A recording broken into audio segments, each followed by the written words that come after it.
কারো দুর্বলতা নিয়ে মজা করবেন না, কারণ যেটা আপনার কাছে দুষ্টামি সেটা অন্যের কাছে কষ্টকর হতে পারে। ছোট ছোট ভুল থেকে শিক্ষা নিতে শিখুন।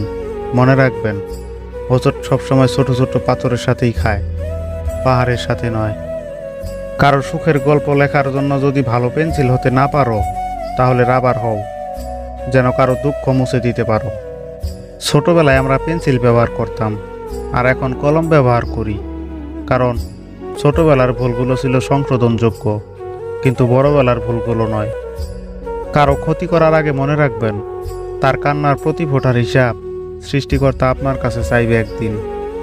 প্রথমে নিজের কেরিয়ার তৈরি করুন, তারপর ভালোবাসাকে সময় দিন, কারণ আজকের দিনে মানুষ তার সাথেই থাকতে চায় যার চেহারা নয়, ভবিষ্যৎ উজ্জ্বল।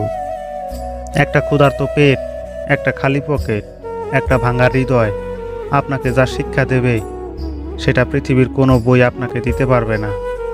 প্রত্যেক মানুষের মধ্যে একটি শক্তি আছে, যা একবার প্রকাশ করলে যে কোনো দৃষ্টি, স্বপ্ন বা ইচ্ছেকে বাস্তবে পরিণত করতে পারে। সত্য একবার বলতে হয়, কারণ সত্য বারবার বললে মিথ্যার মতো শোনায়, আর মিথ্যা বারবার বলতে হয়, কারণ মিথ্যা বারবার বললে সত্য বলে মনে হয়।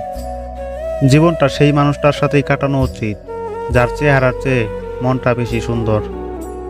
যেদিন মানুষকে তার মা নয়, তার দায়িত্ব তাকে ঘুম থেকে জাগাতে বাধ্য করবে, সেই দিন জানবে ওই ব্যক্তি পরিবারের দায়িত্ব নেওয়ার যোগ্য হয়ে গেছে। জীবনে অতি সৎ হতে নেই, মনে রাখবে জঙ্গলের সোজা গাছটাই কিন্তু সবার আগে কাটা হয়। ঠিক তেমনই অতি সৎ ব্যক্তিরাই সবার আগে বিপদে পড়ে। রোজ সকালে এই বিশ্বাস নিয়ে ওঠো, আমার আজকের দিন গতকালের থেকেও ভালো হবে। আলো ছড়ানোর দুটি উপায় আছে, এক নিজে মোমবাতি হয়ে জ্বলো, দুই আয়নার মতো আলোকে প্রতিফলিত করো। পথ চলতে যদি মনে কোনো দ্বিধা থাকে, তাহলে তোমার ছায়াও তোমাকে ভয় দেখাবে।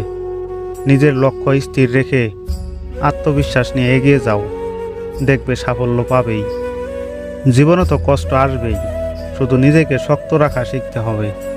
যেদিন তুমি নিজের উপর বিশ্বাস রাখতে শিখবে, সেদিন দেখবে আর কোনো কিছুই তোমার উপর ইফেক্ট করছে না। নিজের পাশে নিজেকেই ভাববো, অন্য কাউকে নয়। মানুষের জায়গায় পশু পুষবো, তারাই বিশ্বাসযোগ্য হয়। দেয়ালে পিঠ থেকে গেলে সেই দেয়াল থেকেই শুরু করো, বাকি সব অহেতুক খেয়াল দূরে সরে যাবে। আপনি সফল না হওয়া পর্যন্ত আপনার ব্যর্থতার গল্প কারো জন্য অনুপ্রেরণা হবে না। জীবনে কোনো কিছু না পেলে হতাশ হয়ে থমকে যেও না। বেঁচে থাকার জন্য এগিয়ে যাওয়াটাই খুব জরুরি। যারা আঘাত পেয়ে উঠে দাঁড়ায়, তারাই জীবনে একদিন অনেক কিছু করতে পারে। আঘাত না পেলে কখনো ঘুরে দাঁড়ানো যায় না। স্বপ্ন সেটা নয় যা মানুষ ঘুমিয়ে ঘুমিয়ে দেখে, স্বপ্ন হলো সেটাই যা পূরণের প্রত্যাশা মানুষকে ঘুমাতে দেয় না। জীবনে কখনো কারোর উপর খুব বেশি নির্ভর হওয়া ঠিক না, কারণ অন্ধকারে নিজের ছায়াও পাশে থাকে না। অপরাধ না করেও যখন অপরাধী হয়ে যাবে, তখন চুপ থাকাটাই সব থেকে ভালো, কারণ চিৎকার করে কখনো নিজেকে নির্দোষ প্রমাণ করা যায় না।